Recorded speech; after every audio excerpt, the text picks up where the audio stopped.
Okay, so let me ask you a question. What is the best diet if you want to enjoy maximum health and energy?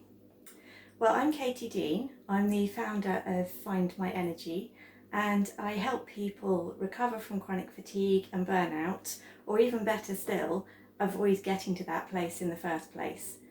And even if you're just, plodding along quite nicely, but recognize that you could have more energy and get more done in life, enjoy a better quality of life, well, the information that I'm sharing here is going to help you as well.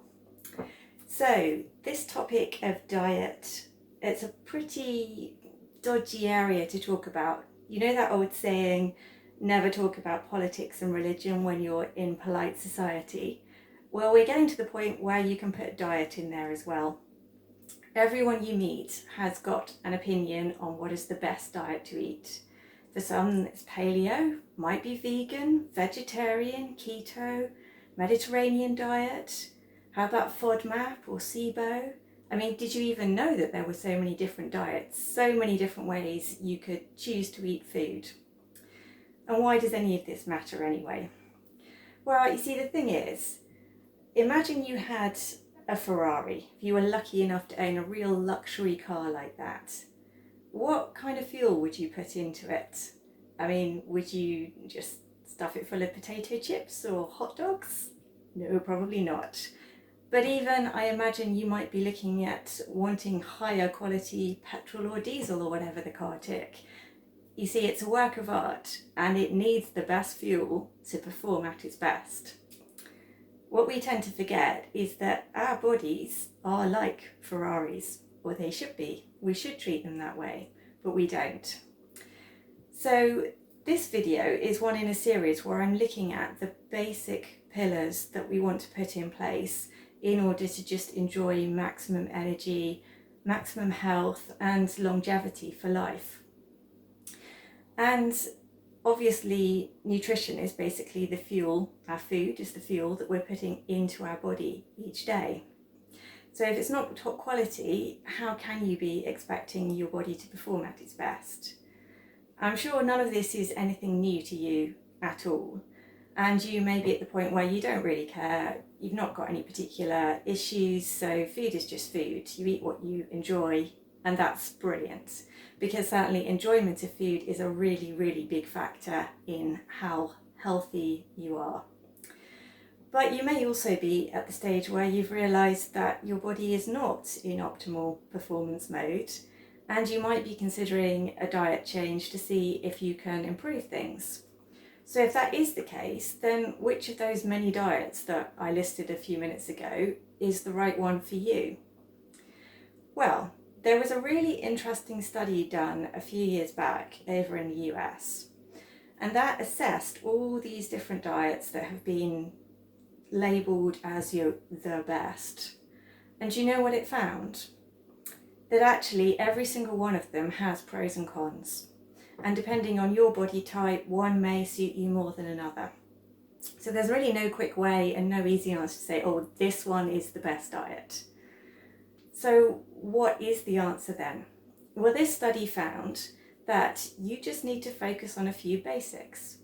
So you want to get in plenty of whole foods. So those are foods that are natural. We're talking fruit, vegetables, nuts, seeds, yes, also meat, fish, eggs, anything basically that nature provides us with. You also want to make sure that you get in a majority of your food intake in the form of vegetables. And vegetables over fruit. I mean, fruit's great as well, but just remember fruit's got quite a high natural sugar content and you don't want to overdo it on that. You want to get in a good balance of fats and protein. And I know fat was, made into the bad guy. It has been for quite a few years. But the truth is, our cells actually need fat in order to process the nutrients that we're giving them and to basically live healthily. So fat is definitely not a bad thing. You just want to make sure that it's natural fat, not the man-made, overly processed. So that's quite basic really, quite simple. The big thing to avoid is processed foods. Someone once said to me, just look at the ingredients. If you've got more than 5 ingredients listed on a packet, then that is a processed food. So again, nice simple tip for you to remember. And above and beyond that, enjoyment. It's so easy to get bogged down in, oh gosh, I mustn't eat that food because it's got this thing in it that's really bad for me. Let all of that go. All our natural food is good for us. It all has a place. And try and start tuning into your body as well. What is it that you actually fancy eating? What do you feel like today? Your body's wisdom is amazing. The only tiny caveat to that is around emotional eating, which we're all guilty of. That would be a whole video in and of itself. But I will just say one thing here. If you do notice that you're being pulled to eat certain types of food, I mean, sugary foods is an obvious example. You don't have to be reaching for chocolates and cakes and biscuits all the time. It might just be that you're tuning in and feeling like you want more fruit than vegetable. And you just feel into that. That can actually be a sign of something emotional going on. I mean, the need for sweetness is quite often attached to the need or the desire for more love, more caring, more compassion. So you can play around, try giving yourself more love and compassion, spending time with people that give you more love and compassion. Just see if that changes things at all. Remember, your body is amazing. It's got all of the answers inside of it if you just tune back in and start trusting it again. So that's quite a lot of information in there. So let me just summarise the main points. Firstly, you don't need to get bogged down in trying to follow a particular diet. Not unless you've been told to do that by a nutritionist and it's a temporary measure to try and ease out some issue that you're dealing with. But generally speaking, all these different diets are not necessarily lifestyle choices. They have their place in ironing out problems. That's it. So keep it simple. Just focus on eating natural foods. Make sure you get plenty of vegetables in there and eat what you enjoy. Tune in to your body. What does it fancy today? What does it feel like eating? That's going to give you a lot. So let go of all the worry and the baggage around, is this food good for me? Should I be eating that? Let it all go and just start enjoying food and enjoying that relationship.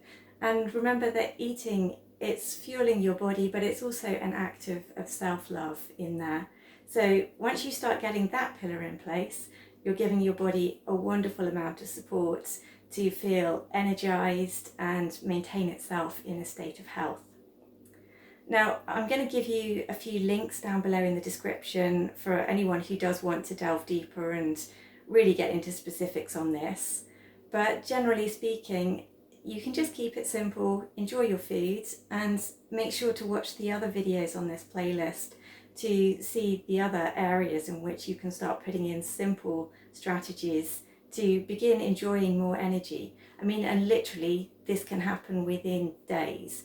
Start putting these pieces in place to support your body, and you're going to start enjoying more energy sooner than you could possibly imagine. So I hope that's been helpful for you. If you enjoyed this video, please make sure you like it, share it with a few friends, and of course don't forget to subscribe to my channel so you can get more energy boosting and health boosting tips delivered to you. Thanks for watching, and I will see you again soon.